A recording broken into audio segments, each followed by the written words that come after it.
Morning, good to have you with us. I'm Joe Fryer. Savannah is on assignment. We begin our show with breaking news out of Capitol Hill. House Speaker Mike Johnson says he expects the House will finally pass President Trump's big tax cut and spending bill by 8:30 a.m. Eastern time this morning. Right now, lawmakers are debating the bill. That's House Minority Leader Hakeem Jeffries speaking. He's been doing that for a while. Earlier, the House overcame a key procedural hurdle overnight, what's known as the vote on the rule. Several Republican holdouts were persuaded to flip their votes, clearing the way for this final debate and a final vote. In the end, only one Republican, Pennsylvania Congressman Brian Fitzpatrick, voted no then. Speaking just before that breakthrough, Speaker Johnson said the bill's passage was now in its final stretch. We'll be voting, I think, by early morning, and right when everybody's waking up to have their coffee, they'll have watch step. They'll have a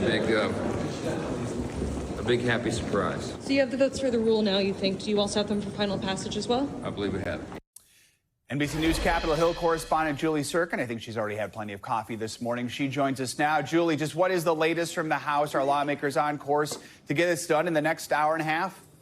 Yeah, I think they are. And Hakeem Jeffries, as you mentioned, is still on the floor. He's been on the floor for over 2 hours, sharing stories from every single state, from constituents who are going to suffer, according to Jeffries, from the cuts that Republicans put in this bill, especially to those social safety net programs like Medicaid and food stamps that we know gave their own members plenty of heartburn. But I want to talk about how we got to this point, right? Speaker Johnson put so much pressure on his members, and I think it's stunning that you now have, especially those conservatives in the House Freedom Caucus that swore up and down they would never vote to increase the deficit as much that this bill does, and that they also wouldn't vote for a bill that doesn't cut the deficit by $2 trillion. Well, now they're poised to do both, because after a lot of hours, a lot of talking, and a lot of pressure, that is exactly what it looks like will happen, and they will end up supporting this bill. As you mentioned, just one Republican voted no on the rule. That was Brian Fitzpatrick of a suburb outside of Philly in Pennsylvania, and certainly it is a swing district, one that Kamala Harris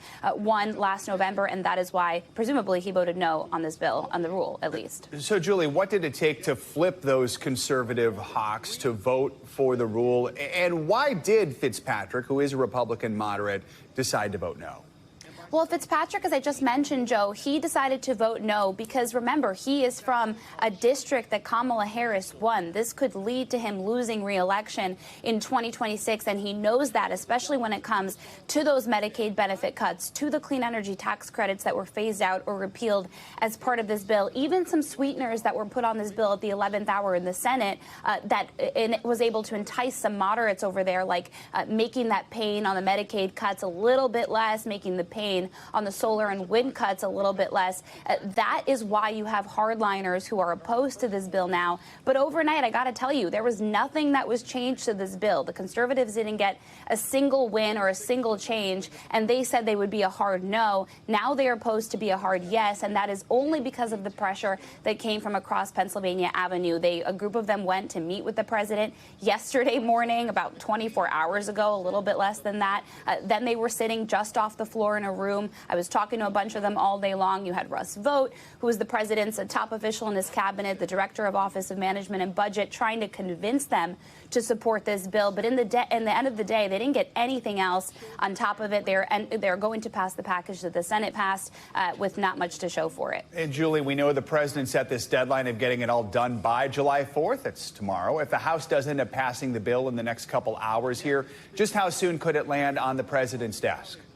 Well, it's a nearly 900-page bill, so logistically they have a couple of things to do. They have enrollment ceremonies, just ceremonial steps that they have to take in the Capitol before this bill can be processed to the president's desk for his signature. But he could get this signed very quickly, certainly ahead of that July 4th deadline, that arbitrary deadline that the Speaker and then the president set on their own members. That was entirely just to pressure them to vote for this bill. That's how Congress works. They work a lot better when there's a deadline, and certainly when there's a holiday recess in their future. So they could sign this and get this done pretty quickly just as soon as they vote on it. But again, Leader Jeffries there saying he's taking his sweet time sharing those stories. We know you're keeping an eye on it. Julie Sirkin, thank you so much. July 4th is not the only fast approaching deadline set by President Trump that we're keeping an eye on. In less than a week, the president's temporary pause on tariffs for most countries is set to expire. As that deadline creeps closer, the White House says the United States has struck a trade deal with Vietnam.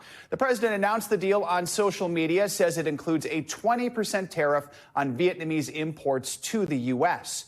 NBC News senior White House correspondent Gabe Gutierrez joins us now with the latest on this. Gabe, good morning. So we know tariffs could drive up costs for businesses, raise prices for consumers. Just walk us through this trade deal with Vietnam. And are there any other deals expected ahead of July 9th when that pause on the tariffs expires? Well, Joe, that is certainly the big question, right? The Trump administration has been promising dozens and dozens of trade deals ahead of that July 9th deadline. Not many, though, have materialized. But yes, as you pointed out, the president posting on social media yesterday that he had reached an agreement with Vietnam. Now, the president says that Vietnam will pay this 20% tariff on imported goods, but in reality, a tariff is a tax on imported goods that is paid by the importer. Still, that 20% tariff rate on Vietnam will be on its goods, and the country also has agreed on a 40% tariff on so-called transshipping. That's when a good originates in another country and goes through Vietnam en route to the U.S. But, Joe, this all comes again as the administration had set that 90-day pause on its so-called reciprocal tariffs. That is July 9th, less than a week away. And we're still awaiting any more trade deals that may be announced before that deadline, Joe. Gabe, let's talk about the president's day ahead beyond keeping an eye on the House, as we are right now. He and First Lady Melania Trump, they're set to meet today at the White House with Edon Alexander. That's the last living American hostage in Gaza, a New Jersey native who was released in May after nearly 600 days in captivity. What more can you tell us about this meeting? Well, it's supposed to be a very emotional meeting, according to the White House. The president meeting with Alexander here in the Oval Office. And as you said, he was nearly 600 days in captivity. He was released back in May. The president had met with other released hostages before during his administration, but Alexander is the last living American hostage that will be released. He's supposed to meet here with him here in the White House, and this all comes as the administration is trying to broker a ceasefire in Gaza. Prime Minister Benjamin Netanyahu also expected here at the White House next week. The president says that Israel has agreed to a ceasefire proposal, but we have yet to hear from Hamas on this one, Joe. And Gabe, looking ahead to tonight, President Trump is heading to the Iowa State Fairgrounds for a kickoff event to celebrate 250 years of American independence. We know this is something he campaigned on last year. Tell us more. What can we expect tonight and just over the next year when it comes to what is a milestone anniversary? Yeah, certainly. Well, this is the first time that President Trump is returning to Iowa since winning re-election, and he is touting this as a celebration of America, as you said, kicking off year-long festivities ahead of the country's 250th anniversary, 250th birthday. It's supposed to be several speakers, musical guests today, including Lee Greenwood. Now, he, of course, is he's the artist whose song "God Bless the USA" is, of course, a staple at many Trump rallies. Also, Secretary of Homeland Security Kristi Noem will be at the event. The president set to speak at 7:30 local time in Iowa as he touts how he won Iowa significantly, and he has won it the 3 times he has run for president. So it only makes sense that the president is kicking off this year-long festivities there in that state, Joe. All right, Gabe, thank you so much. Sean Diddy Combs is waking up this morning still behind bars, even though a federal jury acquitted the hip-hop mogul on some of the more serious charges brought against him, racketeering and sex trafficking. After just 13 hours of deliberation, the jury did find Combs guilty yesterday on 2 lesser counts involving prostitution. Comes after 7 weeks of graphic testimony accusing Combs of sexual abuse against women and painting lurid pictures of his so-called freak-offs. Despite the verdict, largely viewed as a legal victory for Combs, the judge denied him bail. That means Combs will remain in custody for the time being. NBC News entertainment correspondent Chloe Malas reports on this dramatic day in court. Sean Diddy Combs sinking to his knees in the courtroom moments after a jury found him not guilty of racketeering and sex trafficking, the most serious charges he was facing. He was convicted on 2 counts of a lesser charge, transportation to engage in prostitution. Today's a great victory. It's a great victory for Sean Combs. In the courtroom, an emotional scene. Combs' lawyer wiping away tears as family members, including his 6 kids, clapped and cheered. His mother later blowing a kiss to the crowd as she left the courthouse. The jury of 8 men and 4 women deliberated for a total of 13.5 hours. Late Tuesday, they sent a note saying that they'd reached consensus on 4 counts, but were split on 1. During the 7-week trial, prosecutors argued that Combs was the leader of a criminal enterprise, and everyone was there to serve him. They called 34 witnesses, including 2 of Combs' former girlfriends, singer Cassie Ventura and another known only as Jane. Ventura's lawyer sharing her reaction to the verdict. We're pleased that he's finally been held responsible for 2 federal crimes, something that he's never faced in his life. In a statement, the U.S. Attorney's Office acknowledged the victims, writing, "Sex crimes deeply scar victims, and the disturbing reality is that sex crimes are all too present in many aspects of our society." Combs opted not to testify, and his lawyers did not call any witnesses. They said he was put on trial for his lifestyle and didn't commit the crimes he was charged with. This case was never what it was made out to be. This case was ridiculous in so many different ways. He's also facing dozens of civil suits. Combs is facing far less prison time than he would have if convicted on the most serious charges. Chloe Malas, NBC News. And we now have legal analyst Misty Maris for more on this verdict. Misty, good to have you with us. You were here while it was all breaking yesterday morning, digesting it all in real time. So now we've had some time to think about it. We know, the prosecution called 34 witnesses. The defense called 0 witnesses. In the end, why do you think the jury came to the conclusion it did on the most serious charges? So with respect to RICO, the prosecution never really formulated what this criminal enterprise was. And when you think of a criminal enterprise, you often think of the mafia, a money laundering scheme, some sort of criminal organization that has a purpose. That was never really provided by prosecutors. It was never differentiated from Combs as an individual and what's this large-scale enterprise. Co-conspirators never took the stand for prosecution to testify about what this operation was. And I think that really harmed the prosecution on the RICO, and I wasn't surprised to see an acquittal. As far as sex trafficking, the defense did a good job, even though they did not put on a case, of using text messages, emails, social media posts that were in real time during the course of the relationship between Combs, Cassie Ventura, and Combs and Jane, the other alleged victim in the case. And that really undercut that narrative that there was force, fraud, or coercion to engage in a commercial sex act, which was the prosecution's burden. So the defense said these are romantic relationships that are not good, that are abusive, that are fueled with jealousy, but it just simply doesn't fit these charges. And obviously they were successful. And force, fraud, or coercion were literally in those charges 2 and 4. So that's what had to be proven there. There was a moment yesterday, I think in the morning, where we were wondering if Combs was going to walk out of that courthouse, walk out of prison yesterday. In the end, that didn't happen. The judge had this long hearing and decided no bail is going to be set. Does that tell us anything about where the judge's mind might be when it comes down to the sentencing? Yeah, so yesterday, the defense immediately asked for bail, which made sense because the most serious charges were now gone. But the judge denied that. It was not entirely a surprise, although the defense had a really good argument. It could have gone the other way. But the burden is actually on the defense to say why he should be on bail until the sentencing hearing. In general, the default rule is he remains behind bars. However, the judge said that any time that he serves between now and his sentencing will be what's called time served, meaning it will go against any sentence. And the fact that the judge flagged in his decision on bail this risk to the community. He talked about Combs's temper. He talked about the violence that came out during the trial, which are what's called relevant factors that can be taken into consideration, although Combs was acquitted on those charges. That is something that will also be relevant at sentencing. And the judge has a lot of discretion.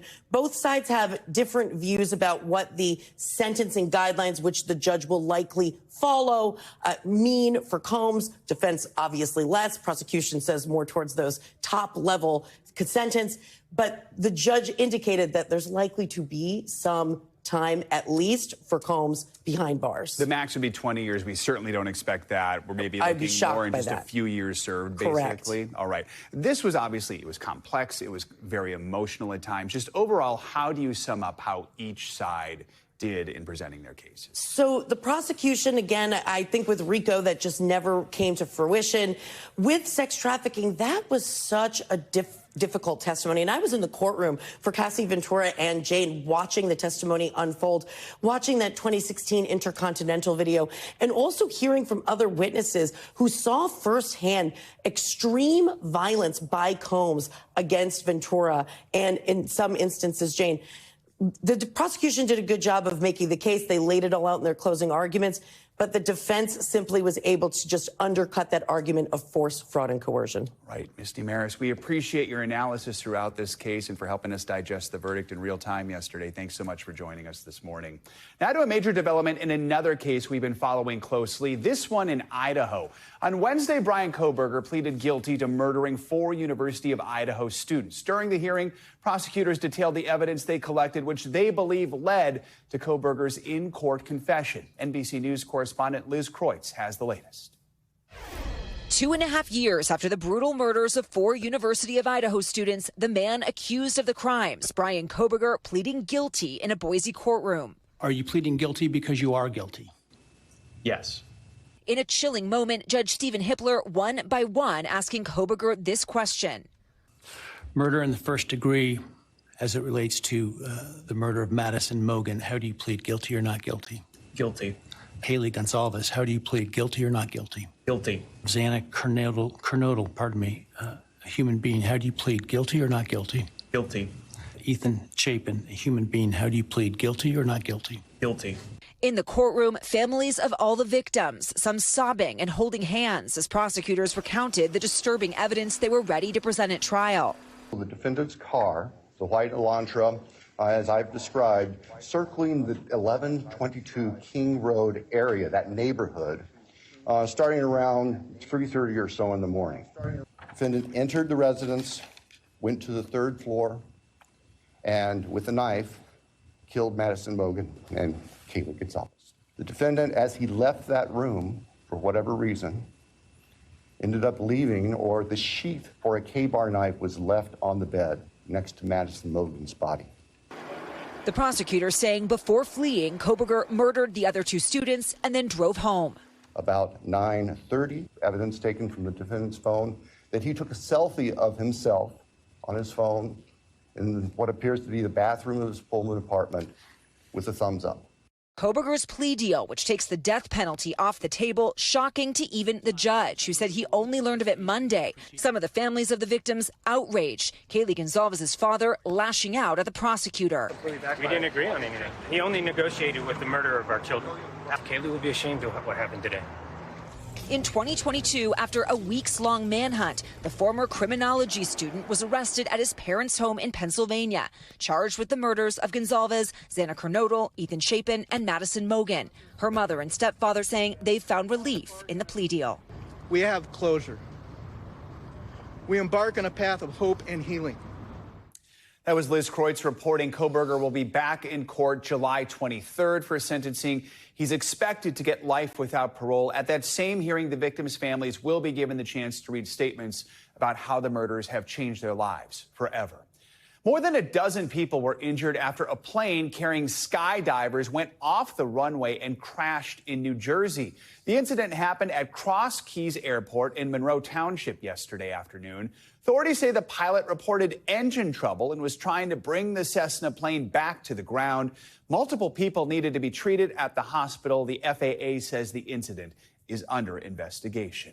Well, we know many of you are going to be traveling today for the 4th of July holiday, so let's get a check on your morning news now weather. Angie Lastman joins us with the forecast. Angie, good morning. Hi there, Joe. Good morning. We've got some good news. We've got some bad news if you're going to be on the roads or maybe have those outdoor plans today or even into the weekend. So let's start with what we're dealing with this morning. We've got some showers across parts of the west, across the southern plains, and of course, across parts of the southeast. But specifically today, we're going to keep our eye on where those stronger storms could develop, and that's going to be across parts of the northeast. So anywhere from Pennsylvania Pennsylvania, stretching up to Maine, we've got a slight risk. That means that the hail, the strong winds are on the table. Tornado risk looks low, but we'll see those widely scattered thunderstorms potentially becoming quite robust as the afternoon goes on. So heads up there, that could interrupt some of those outdoor plans or, of course, the travel in and out of the airports as well as on the roads. And as we get into tomorrow, we're going to turn our attention to this area just off the coast of Florida where we potentially over the next couple of days and specifically into the weekend could see a tropical depression form.